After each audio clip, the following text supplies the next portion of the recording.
The ground had never felt water from above. A single drop of water fell from the sky and struck the ground.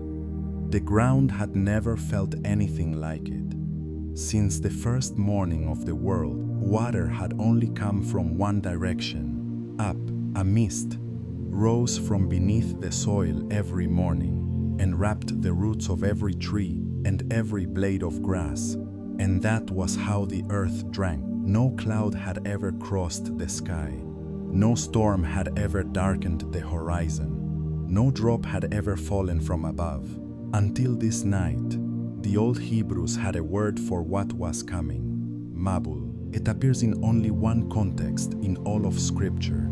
It never means an ordinary flood. It never means a local disaster. Mabul means the one great undoing, the breaking apart of an entire world. And on this night, the first drops of it were already in the air. 120 years earlier, a voice from heaven had told a man to build a boat, not a small boat, a structure longer than a football field, sealed inside and out with pitch, big enough to hold 2 of every animal that walk the earth and food to keep them alive for more than a year. The man built it in a world that had no rain. He built it while his neighbors came to watch and laughed. He kept building for 120 years. Before this night is over, 7 things will have ended forever. The shell of water that wrapped the whole earth like a warm blanket will crack open, and the golden light that fed a world will be replaced by a burning sun. The blood that let men live past 900 years will go cold. The giants who ruled the earth as tyrants and ate human flesh will find out that they can drown every living thing whose blood had been mixed against the design of creation will be wiped clean. God himself will shut a door that no man can open, and the sound it makes will be goodbye. The garden earth, the one with no seasons, no winter, no death that came quickly, will die in a single night. And something will be placed in the sky as a promise and a warning, aimed at the earth like a weapon turned away. At the last second, something a carpenter from Galilee would point to thousands of years later as the pattern for the end of all things. 7 things that ended the night. The sky broke open. The first one had already begun. The world that grew inside a shell of water pictured the earth the way it was before this night. Not the earth you know. Not the earth with its hurricanes and its deserts and its ice caps and its seasons that turn everything green and then brown and then green again. None of that existed. The earth was wrapped in something. The old text calls it the rakia, the firmament, the expanse, and above this expanse, Scripture says, there were waters, not below, where you would expect water. Above, a layer of water wrapped around the entire planet like a shell, suspended above the sky, filtering everything that came through it. What this meant was simple and strange. The sun never hit the earth directly. Its light passed through this canopy of water, and what reached the ground was golden, soft, warm. The same temperature everywhere. There were no shadows the way you know shadows, because the light came from every direction at once. There were no burning afternoons. There were no freezing nights. The whole planet was the same temperature, held in a steady glow like a greenhouse, with no door, and everything grew enormous. The mist that rose from the ground every morning, the constant watering from below, the filtered light that never burned. These conditions grew things to sizes that would be impossible now. Think of the largest redwood you have ever seen, and understand that in the world before the Mabul, that was average.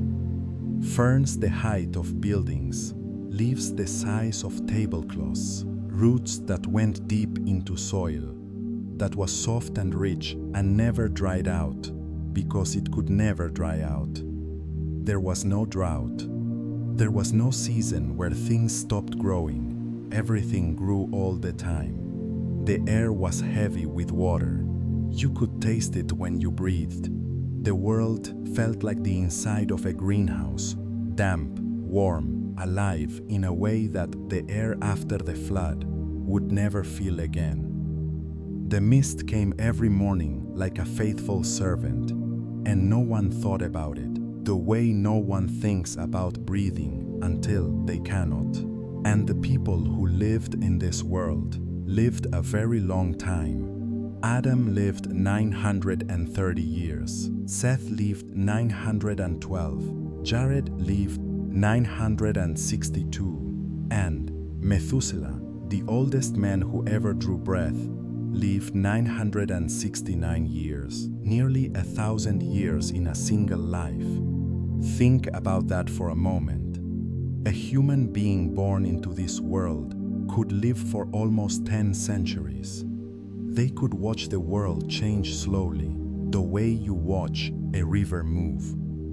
They could know their great-great-great-great-grandchildren. The oldest among them were alive when the world was still young, still close to the garden, still carrying the memory of what it was like to walk with them in the cool of the day. What was the world? Warm, giant, ancient, green, held together by a shell of water above the sky that turned the sun's fury into a gentle golden light. And then came the first thing no one talks about. The shell was breaking. The water that had hung above the earth since the first day of creation was coming down. All of it, the canopy that had filtered the light and held the warmth and kept the storms away, for over 16 centuries was collapsing, and what fell from it was not mist. It was the entire ocean that had been suspended above the sky, falling at once. The golden light that had fed the world was about to be replaced by raw sun, the sun as it really was, without a filter, without a shield. And everything that had grown in the old light would never grow the same way again. The first city was built by a killer. To understand why the sky was breaking, you have to go back to the split. Adam had walked with God. That is not a metaphor. The text says, the Maker came down in the cool of the day and walked with the first man in a garden, and Adam was not afraid. That was the original design. Human beings and their Creator together in the same space without a wall between them. But then Adam ate from the one tree he was told not to touch, and death walked in. Not all at once. Adam lived 930 more years. But something had changed. The door between the human world and the divine world had a crack in it, and through that crack, death came in like cold air through a broken window.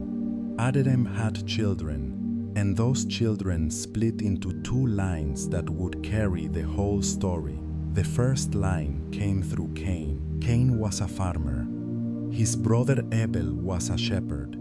Cain brought an offering from the ground, and God did not accept it. Abel brought a lamb, and God did. And Cain killed his brother. The first child ever born to a human mother became the first murderer. The blood that cried out from the ground was the blood of the second child ever born. And Cain's line did not stop at murder. They built. Cain went out from the presence of God and built the first city ever raised on the earth, and he named it after his own son, Enoch. His descendants invented things. Jubal created music, the harp and the flute. Tubal-Cain forged bronze and iron, the first weapons of metal. They were brilliant, but the text tells you what kinds of civilization it was in one line. Lamech, a descendant of Cain, took 2 wives. The first man to break the design of 1 man and 1 woman, and then he sang the first song of violence ever recorded. I have killed a man for wounding me, he said, and a young man for hurting me. If Cain is avenged 7 times, then Lamech 77 times. Technology without God, cities without worship, weapons without restraint, pride that demanded more blood than God himself had promised to avenge. The second line came through Seth.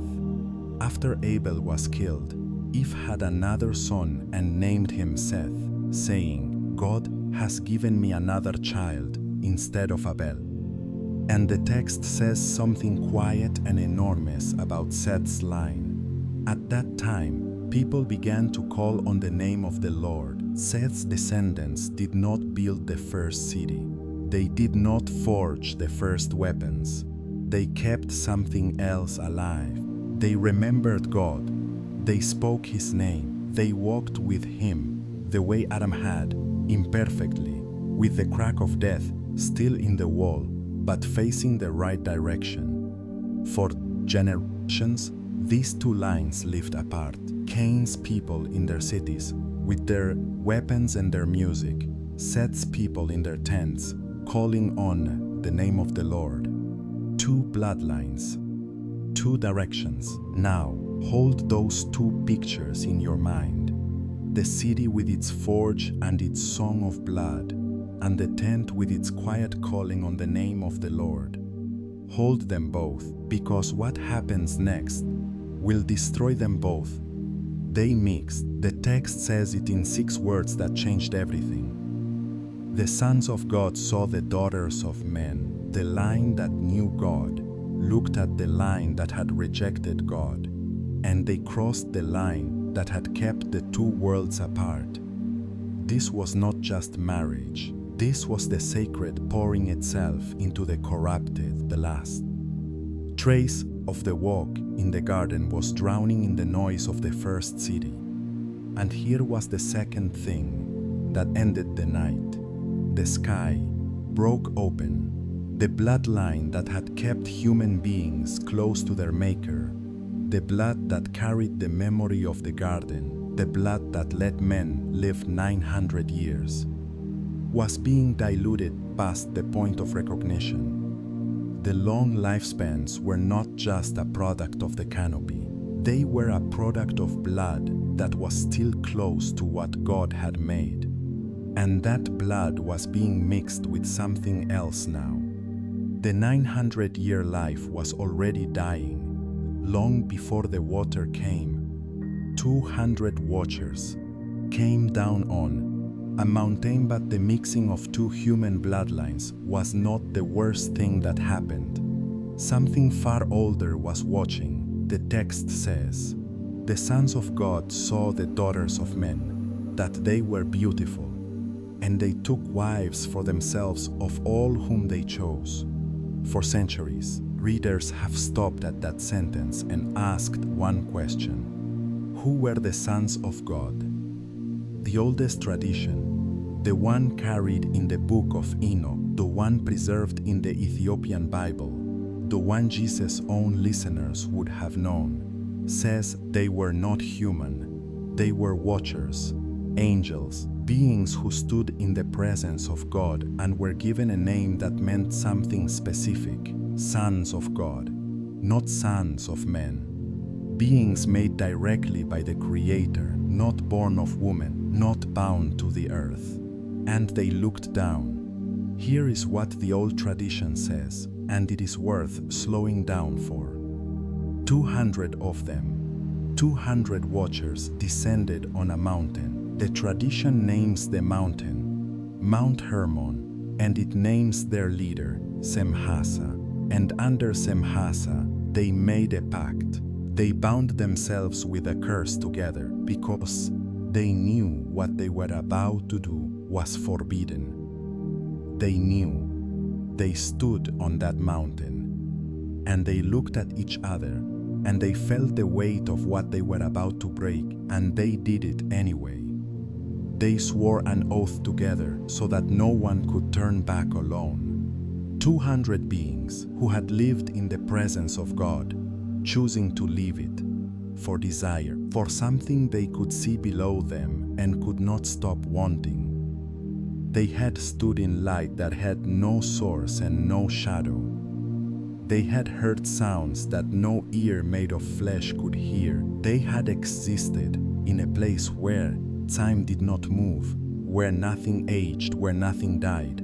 And they traded all of it. They looked at what they had, and they looked at what they wanted, and they chose what they wanted.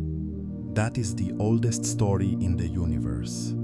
It is the same choice that broke the garden, and they came down. They did not come empty-handed. They brought knowledge. Forbidden knowledge, things human beings were not supposed to know yet. Semhasa taught spells and the cutting of roots. Azazel taught the making of swords and knives and shields, weapons, and he taught women to paint their eyes and faces, to turn beauty into a tool.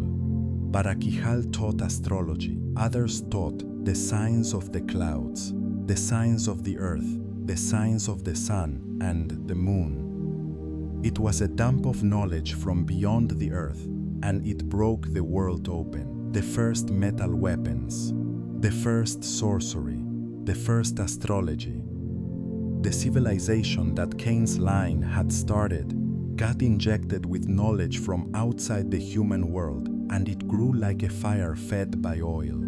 And then the women bore children. What came out of these unions was not human. The text calls them Nefilim. The word comes from the Hebrew root nafal, to fall, the fallen ones. They were hybrids, part angelic, part human, and they were enormous, giants. The tradition says they grew to heights that are difficult to even picture, beings that towered over everything that walked. They were not men. They were something the earth was never supposed to contain, and they were hungry. The tradition says the Nephilim consumed everything. They ate the crops, they ate the animals, and when those were not enough, they turned on the humans themselves. They began to eat people. They drank blood. They took whatever they wanted, and no one could stop them because they were bigger and stronger, and they carried weapons their fathers had taught them to forge. They became tyrants. They ruled by appetite. They ruled by terror. They were the sons of beings who had broken heaven's law, and they ruled the earth like it was theirs to consume. And the third thing that ended the night, the sky broke open, was this: the giants who called themselves gods, who ate human flesh and drank human blood and towered over everything that walked, were about to find out that they could drown. Even the animals had been changed. But the giants were not the only thing that had gone wrong. Something deeper had happened, something that had seeped into the ground and the water and the blood of every living thing. The text says something that most people read right past. Genesis chapter 6, verse 12. God looked upon the earth, and indeed it was corrupt, for all flesh had corrupted its way on the earth. Not some flesh, not human flesh, all flesh, every living thing, animal, the birds, the creatures in the sea, everything that had breath had been corrupted. The Hebrew word is shachat. It means ruined, decayed, spoiled in a way that cannot be fixed, only removed. And it does not say the humans corrupted their way. It says all flesh corrupted its way. The animals did this too. Here is what the old traditions say happened, and it is the thing that makes the flood not just a punishment for sin, but a necessity for survival. The Watchers did not just mate with human women. The corruption they introduced spread. The forbidden knowledge included the mixing of species. Animals were crossbred with other animals. Species that God had created separate and distinct were forced together, and what came out was something the earth was never supposed to contain. The boundaries broke, the order of creation, the design where everything reproduced according to its kind, the thing God had looked at on the first 6 days and called good. That order collapsed. Slow this moment down. Picture a world where the lines between species have been erased. Birds with the body as of reptiles. Animals that are part one thing and part another. Things born in pain and confusion because their bodies are fighting themselves. The natural world was no longer natural. The design was broken at the level of blood and bone, and it was spreading because corruption spreads. It moves from one creature to the next, from one generation to the next, like a stain that soaks deeper with every wash. The animals knew. They could feel it in their own bodies, the way an animal knows when something is wrong before a human does. The birds stopped singing in certain forests. The fish turned away from certain rivers. The instinct that God had planted in every creature. The instinct to mate with its own kind, to reproduce according to its design, was being overwritten, and the creatures that felt it happening could not understand why their own bodies were betraying them. The earth was not just full of violence, it was full of things that should not have been alive. This is why the flood was not just about human sin. God looked at the earth and saw that the corruption had gone past behavior. It had gone into biology, into the very code of life. The world was not just evil, it was contaminated. The blood of everything that breathed had been touched by something that did not belong in creation, and there was no way to clean it. You cannot unmix what has been mixed. The only solution was to start over.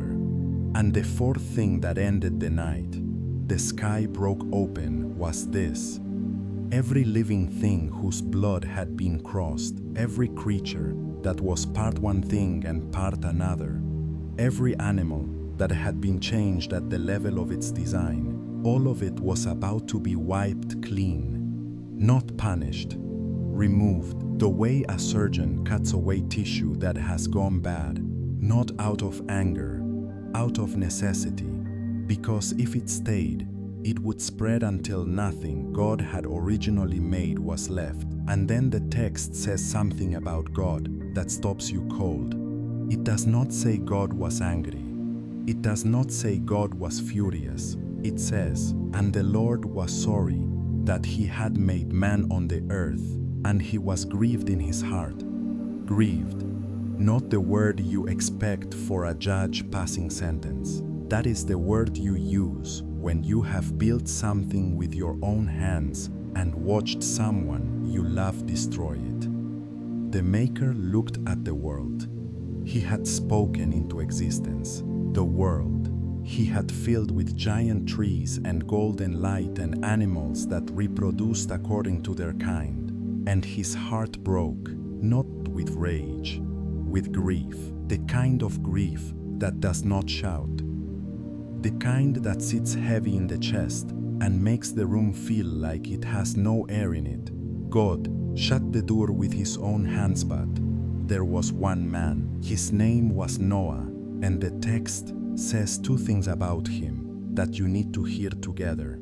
The first thing everyone knows, Noah was righteous. He walked with God. But the second thing is the one that changes everything. The text says Noah was perfect in his generations. The Hebrew word is tamim. It means without blemish, complete, undefiled, and the phrase in his generations, in his lineage, in his blood, that is the key. Noah was not just a good man. His blood was clean in a world where every living thing had been corrupted. where the blood of animals and humans alike had been mixed and stained. Noah's bloodline was pure. He was the last uncorrupted sample of what God had originally made. He was not chosen because he was nice. He was chosen because he was the only one left whose blood had not been touched. Consider the weight of that. Noah was the last one, not the best of a bad group, the last human being on earth whose bloodline was still what God had designed. If Noah had been corrupted too, the human experiment would have been over.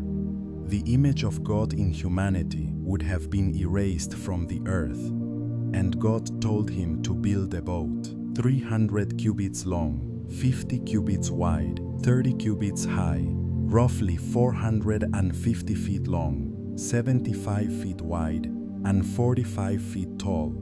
3 decks made from gopher wood, a material that appears nowhere else in Scripture, a wood that tradition says could not rot, sealed inside and out with pitch. 1 door, not many entrances, 1 door on one side, and it was the only way in, and Noah built it. For 120 years, he built it in a world that had never seen rain. Every day he worked with wood that did not rot, sealing it with pitch, fitting the planks together, while the world around him went on, eating and drinking, and marrying and building and killing. The giants walked past, the cities smoked, the forges glowed, and Noah built a boat in a world with no water from the sky. People came, they watched, they asked what he was doing, and he told them, and the tradition says they laughed. For 120 years, they laughed. 120 years of being the lunatic on the hill, with his enormous wooden structure that made no sense. And then the animals came, not because Noah rounded them up. The text says they came to him, 2 by 2, the creatures God had chosen, the uncorrupted ones, the ones whose blood was still clean, walked to the ark and entered. The pairs of every species that was still what God had made it to be. The ones that had been mixed, the hybrids, the things that should not exist, they did not come. They stayed outside, and the door was still open. For 7 days the door stayed open. The ark was full. The animals were inside. Noah and his wife and his 3 sons and their wives were inside. And for 7 days nothing happened. No rain, no flood. The sky was the same as it had always been. The mist rose from the ground. The golden light filtered through the canopy. And the door was open. Anyone who wanted to could have walked in. The tradition says people came and looked and turned away and went back to the city. 7 days of silence. 7 days of the ark sitting there, full, ready, sealed with pitch that shone in the golden light while the world went on around it. 7 days that were the last mercy. 7 days that God gave the world to change its mind. No one did, no one came. The door stayed open, and the road to it stayed empty, and the laughter from the city did not stop. And then God shut it. The 5th thing that ended the night. The sky broke open was not a wall of water, it was a door closing. The text says, the Lord shut him in, not Noah. God himself closed the door of the ark, and when it closed, the sound it made was the sound of a world being sealed shut. The last way in was gone. The invitation was over, and everyone who had laughed for 120 years was on the other side of a door that no human hand could open. Hold that sound. The heavy thud of wood meeting wood, the scrape of the bolt, the silence that follows when the last opening in the world closes. And then, from below, the ground began to move. The bow in the clouds is aimed away from you. The fountains of the great deep broke open. The springs that had watered the earth from the same springs that had sent up the gentle mist every morning since the first day, they erupted. The ground split and water shot upward with force that carved the earth open in minutes. And above, the canopy broke.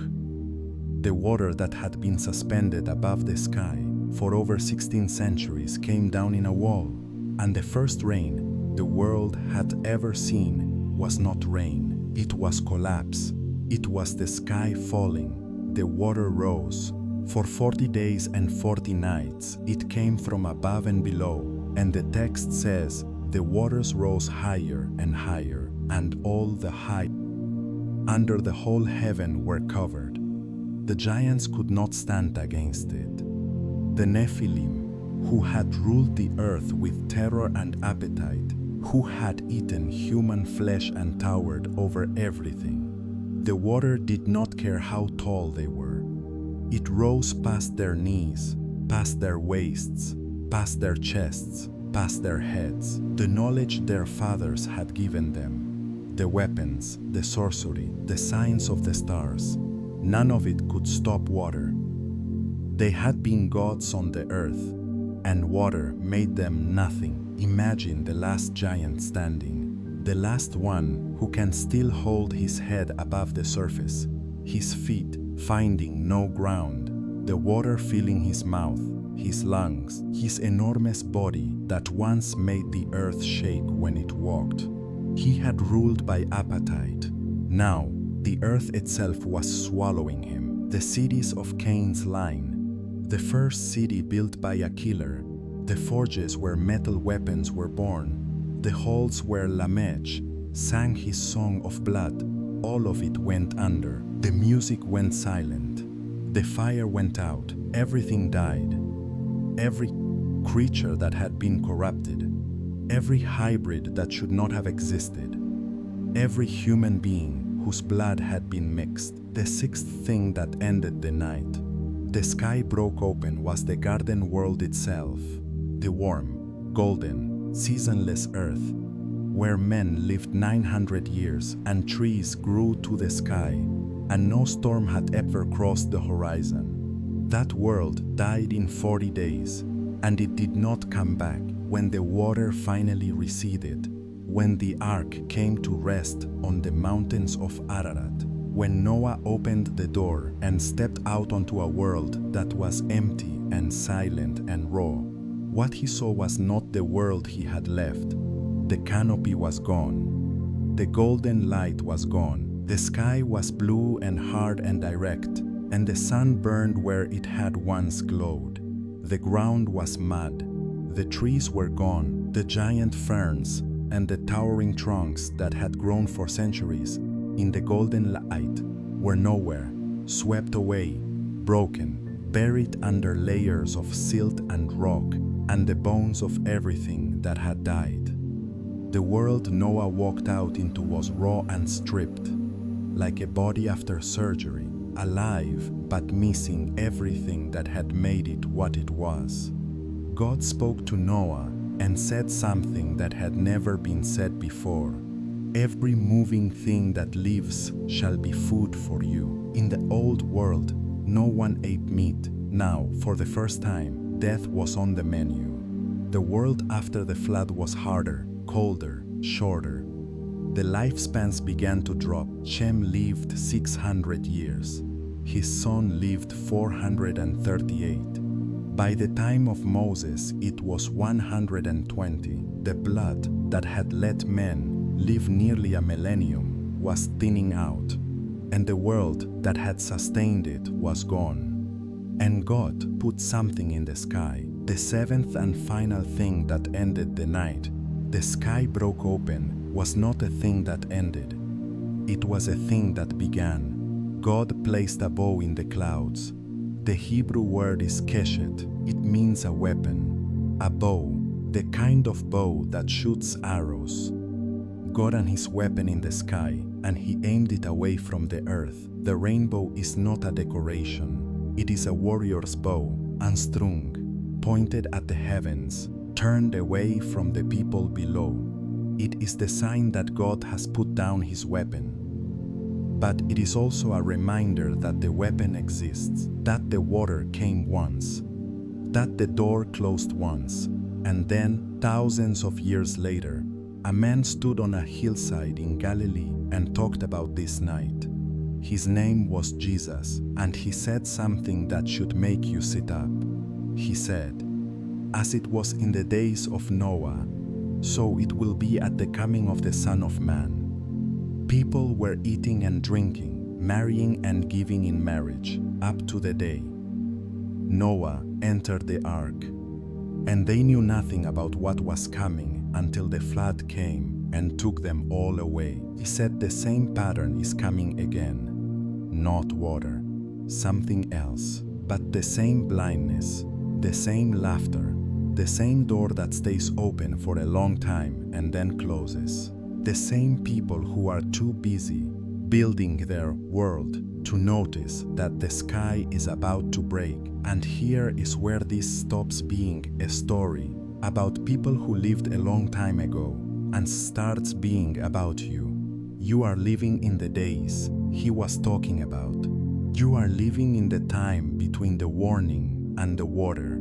The door is open right now. It has been open for a long time. And most of the world is busy, eating, drinking, building, scrolling, laughing, walking past the boat on the hill, the same way they walked past it for 120 years. But the canopy already has cracks in it. The same corruption that filled the old world is filling this one. The same mixing of what God made with what he did not make. The same violence, the same appetite that is never full. You have seen it. You feel it in the air. The same way Noah must have felt it in the last days before the rain. Something wrong, something coming, something that cannot be stopped by anything you can build or buy or control. And the door is still open, right now, tonight. The same door that God himself will close when the time is up. The only question is whether you are already inside or still standing outside, watching, laughing, certain that the sky has never broken before and therefore never will. If this is landing on you tonight, do not scroll past it. Stop where you are and pray this with me. Say it out loud or say it in your heart, but say it. Lord, I do not want to be on the wrong side of the door. Wash me clean the way the water washed the old world clean. Make me one of the ones who is already inside when you close it. Hold on to that last line. Type it in the comments if you need to make it real. Make me one of the ones who is already inside when you close it. And one more. I would rather be mocked for building the boat than drowned for laughing at it. The night the sky broke open, 7 things ended: the light, the long life, the giants, the corrupted blood, the open door, the garden world, and the illusion that tomorrow will always be like today. 6 of those things never came back. One of them, the door, is still open, but not forever. The bow is in the clouds. The weapon is aimed away, and the same Jesus who warned you about the days of Noah is standing at the door, holding it open, waiting. If this found you tonight, it found you for a reason. Subscribe if you want to keep walking through these stories with me, because there are more doors in Scripture than most people know about. And the next one we open together might be the one that changes everything for you. One question I cannot stop thinking about: if the watchers came down once and corrupted the blood of all flesh, is there any trace of what they left behind still walking the earth today? Think about that. I will see you in the next one.